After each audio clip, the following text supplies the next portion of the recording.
Okay, went back to work on Sunday night and had a very upbeat meeting and practiced with the guys on Sunday. There's told them if anybody's got their I tell you guys the same thing. Anybody got their dang dauber down, you need to regroup quickly. We lost to a top 10 team.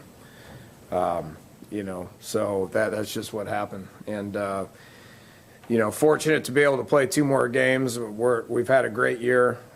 Nobody can take that away from us. Not going to tolerate people talking about how we didn't do this or didn't do that. It's all about, moving forward and what we did do, what we have done. And the truth of the matter is we're 8-2. There's a whole lot of teams in the country that would do about anything to be 8-2. Got two games left. Fortunate to be able to have 2 games left, and we're excited about that opportunity. A lot to play for. Was fun being in the conversation about winning the Big 12, but we lost Oklahoma State. Those 2 teams will battle in 2 weeks to see who wins the Big 12. 2 really good football teams that are both top 10 teams right now. We're 8-2. Had a good year. Need to move forward. Need to continue to press forward. There's a lot to play for. Got a chance to get to our 9th win on Saturday. That hasn't happened since we've joined the Big 12. Got a chance to get to our 6th Big 12 win. That hasn't happened since we've joined the Big 12. And then we got another game after that. We'll start talking about Senior Day and all that good stuff after that. There's going to be bowl positioning going on. Lots of good bowl games that we're going to be able to be in the mix for. So tons to play for. Iowa State's a good football team. Everybody says, oh my gosh, what happened with them last week? Well, let me tell you something. They've been playing good football all year. You go back and look at the games that we've played against them over the last 4 years. They've all been tough. Iowa State, they have great fan support. There's going to be a lot of people there at the game. It's going to be a great Saturday afternoon for football. Quality opponent. They beat the heck out of Texas Tech last week. They got things rolling. They've won 2 games for the first time in a long time in conference last week, so they're going to gain momentum from that. It's going to be Senior Day. You got 22 seniors. They're going to have a lot to play for as well. So we better strap it on and have a great week of practice. We better prepare like we have all year. This is a great week for football. If you're playing football during Thanksgiving, then you're fortunate. And we got very minimal distractions this week that we'll be able to focus hard on our opponent and get ourselves ready to play. It's going to be a challenge. You look at their schedule, they started slow. But about game 4, once they played Baylor, these guys have been in every game. I think they're up 21 points on Baylor at one point. They were up around 10 points at Oklahoma State at one point. They were up 6-0 at halftime against Texas. They toe-to-toe with Kansas State, toe-to-toe with Oklahoma, and then they've beat Kansas and Texas Tech. This is a good football team. They're well coached, got a lot of energy with Coach Campbell, a lot of optimism, reason for hope, that sort of thing. So we definitely got our hands full. Offensively, they move the ball, they score points, averaging over 400 yards a game and 28 points. So and it's a completely different team from what they had last year. They were very senior-oriented last year. They got, one of the best receivers in the Big 12 in Lazard. He's a big kid now. I mean, he's a matchup nightmare. They move him around a lot. It seems like he's been there for a decade, but he's only a junior. But he's really a good player. You got to keep your eye on him. And then everybody's talking about their 2-quarterback system that they got, and it's good. Lanning started against us last year. He played a lot, throws the ball well. Didn't realize he ran as well as he does until I saw him this year. But he threw it all over the place last year. Was a really good quarterback. And then they got the Park kid, the JUCO kid from Northeast Louisiana, comes in. Big kid, throws it really well.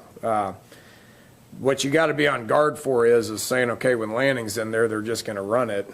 And when Ryan's in there, they're just going to throw it. That's not true. I mean, those guys can do both. So we got to prepare for what we've seen on video. They play hard. They don't turn the ball over. They use a ton of shifts, a ton of motions to try to create matchups. It's a headache to prepare for, and these guys are pretty good at what they do. Defensively,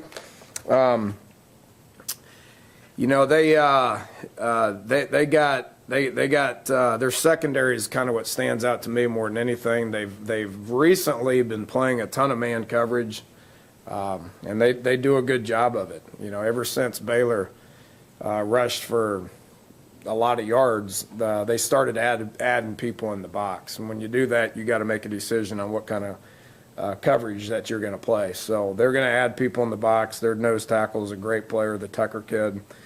They're going to add people up in there, and they're going to play a lot of man coverage. So that's going to be a challenge for us offensively to look for some matchups that we can exploit.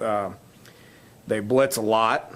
You know, they do a great job of disguising coverage and holding things, and then they bring it, and we got to identify it, we got to ID it, and then we got to win in man coverage.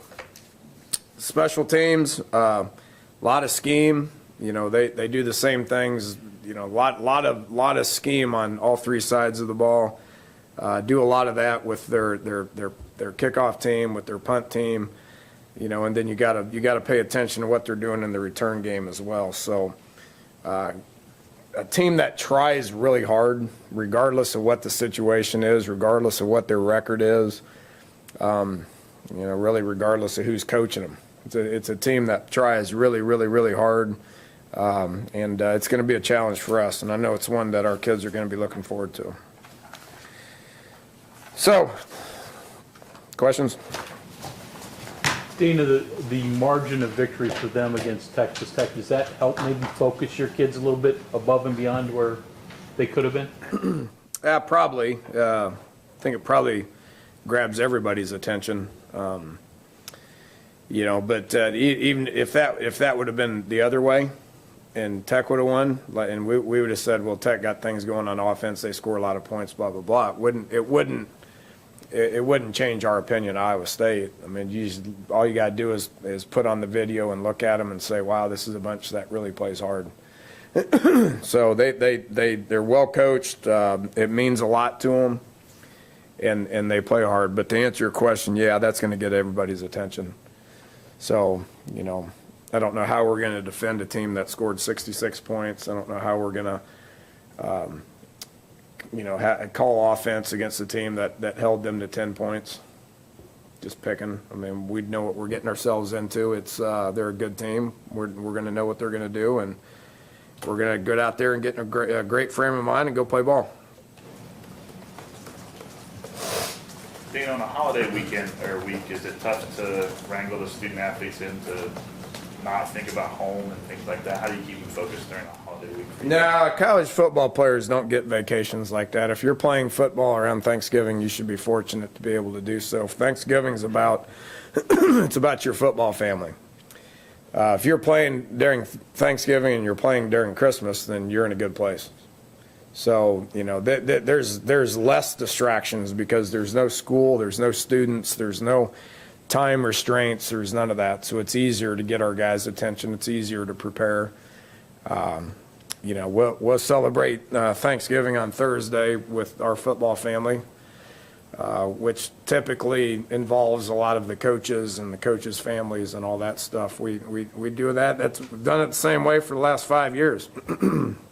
Then we'll bring them up here Friday morning, and we'll travel like it's a normal Saturday game.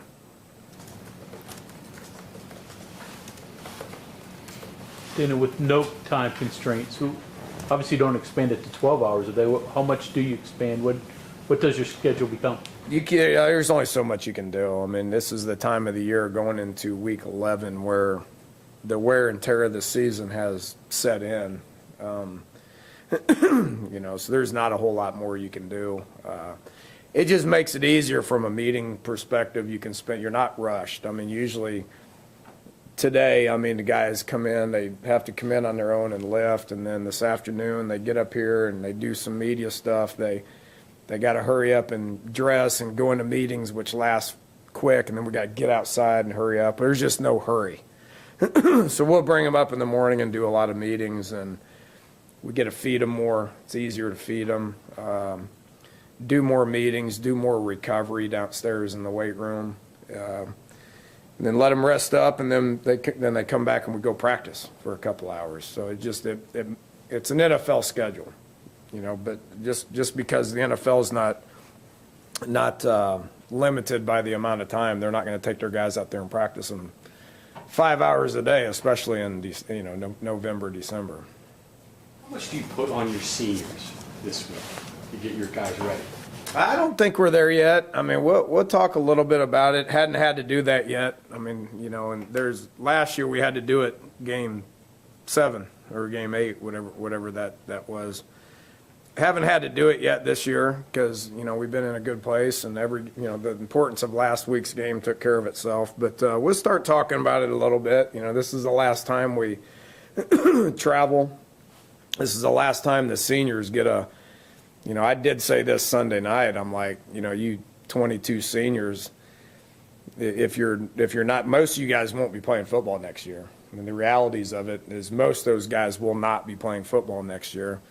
When this time of the year hits and it's Thanksgiving and you're wherever you are with, enjoying Thanksgiving Day, you're going to think of this week with your teammates. Because this week there's a lot of guys that bond a lot, and it's all about the football family. So they realize that there's about 4 practices and 2 games, and one's on the road and one's senior day at home. They realize it's about done, and then whatever happens in the next 2 weeks is going to dictate where we're at in December, and we all want to position ourselves to go to the best bowl possible. I think a lot, and it's sad in college football, to where the media makes so big of a deal on the college football playoff. Yeah, that's all everybody talks about, which is nauseating. I mean, if you there's 4 teams that go, but what college football is all about is you want to go. Our goal is to win the Big 12. Our goal is to go to the college football playoff. Well, how many of those teams are going? So you position yourself to where you get to go to a good bowl game, and there's a lot of really good bowl games out there. I mean, that's going to be something these guys will remember for a long time. How do they use the 2 quarterbacks? Is it rotating series, situational? Don't know who's going to start. Don't know when they're going to pull one out and when they're going to plug one in. I mean, it's fairly random. Which I don't know if that makes it easier or harder to prepare for. I don't know. I mean, you got it. We got the plays that those guys specifically do, and we're going to develop some tendencies and try to have an idea of what to expect. But they've done a pretty good job of not allowing that to happen. You got to prepare for a lot when it comes to both of them. You mentioned before that you hadn't seen a running back run for 330 yards and not score a touchdown, and the lack of long touchdown runs. I think you've only had 4 this year over 20 yards, and two of them by the quarterback. Have you thought about that and since then, and what's gone into that and why? Or is that just speed that's in college football now? I don't know what you want me to say. They're trying to score. I don't think they're saying, okay, I'm good now. I've only got 40 yards here. I think I'm going to take a knee. Now we've challenged our receivers to try to spring them a little bit more. We got to do a better job with our receivers of trying to make some key blocks downfield. You watch Justin's runs. I mean, he made guys miss. He's blocked well. Skyler made good decisions because he's got a part in it. Justin made some guys miss. He got out in the open. He cut back. He made another couple of guys miss, and a lot of times he ran out of gas, and he was done. How can you be mad about that? I mean, there's some guys there's brought to my attention a couple of times saying, wow, that looked like Tavon. Well, I mean, there's only one Tavon, because Tavon gets out in the open, ain't nobody catching him. You know, Justin's not that guy yet. Maybe he will with an off season. He's never had an off season. So maybe he will become that guy with an off season. What's more disturbing is you get down there and then you do stupid stuff. And you put the ball on the ground, you know, or you don't make the appropriate checks or the appropriate throws, or I make stupid calls, whatever it is. We got down there twice in the second quarter and didn't score. Yeah, you flat out can't win. That's more disturbing than guys going the distance. Because I don't know how you coach that. Danny, you switched up your starting offensive line, moving Hanky back down. What'd you see out of that? Did you like that? Do you think you keep that moving forward? Yeah, it worked good. We felt like we needed a little bit more inside presence against those guys. They were heavy inside. They played basically a bare front, you know, 3 heavy guys inside. So we knew we needed some heavy guys. Bosch played his best game. T.O. plays like T.O. always plays. And Pankey played well. He's a better guard than he is a tackle right now. But with that said, he can go out and play tackle if we need him to. It's happened because Colton McKivitz is pretty versatile right now. So he can go both right and left. Lingenfelter had a bum leg. He's cleared to go this week. Matteo has been struggling with some lower body stuff as well. So Marcel stepped in. I thought he played well. Thought he did good. He's played a lot of ball for us around here. But having a redshirt freshman like Colton to go both right and left there's not many people doing that as a redshirt freshman. So he's done well.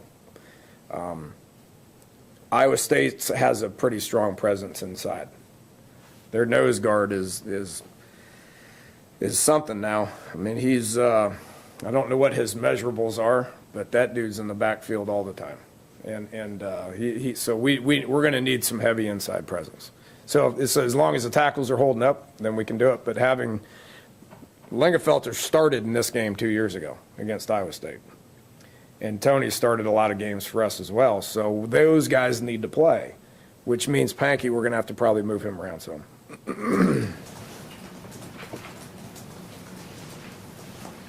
And why do people have such a hard time playing well or overcoming whatever the elements are at Iowa State? It seems like every year there's one team or there's one conversation on how that's just a hard to explain place to play. Hadn't been us. It hadn't been us. When we went there 4 years ago, that's the coldest I've ever been. I mean, if you remember what that game was like, I mean, it was like 8 degrees with a wind chill of minus 80. It was cold. I grew up in that state. It ain't never been that cold. 2 years ago, it was all right. You know, this Saturday it's going to be all right. It was pretty cold last Saturday there, from what I heard, and the wind blows. I don't know. I mean, I can only speak for our team. I don't know. I mean, it's a hard place to play. They're rowdy. Their in-game entertainment, I think, is pretty good. Those kids play hard there.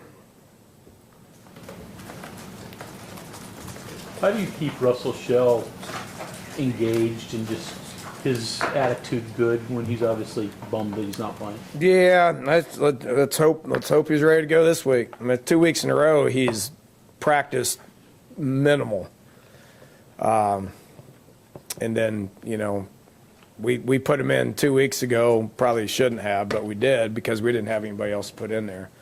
And then this past week he went through warm-ups and I saw a limp, and I said, look. I said, Kennedy's coming off of his best game he's had, and Justin Crawford's had a great week of practice. So when Kennedy went down on the first snap, I'm like, gosh, dang, here we go again. But then Crawford went in and did great. Having Eli, has it pieces it together some. I came real close to pulling Pettaway's red shirt in the fourth quarter, but didn't. I'm glad we didn't. But hopefully Russ he wants to play. Nobody wants to play more than him. He sits right there and he listens to everything that's being said. He's engaged. He's tuned in. He's a senior leader. He wants to play. Dana, given the nature of offenses in the league, it's probably really nice to have a good quarterback. Hardly ever see a corner win defensive player of the league, of the year in the league, right? Given the nature of the offenses, I've mangled that question. So Yeah. Given the nature of the offenses, it's nice to have a good corner, right? But you hardly ever see a corner win Defensive Player of the Year in the league. Think you have one this year? That's a question I've never thought about. Don't they have an offensive player of the year and a defensive player of the year? You never see a corner win defensive, like Barrett won it a couple years ago. You never had to see a corner win defensive player of the year? Probably because of the stats with linebackers, I would imagine, has it, or pass rushers have it.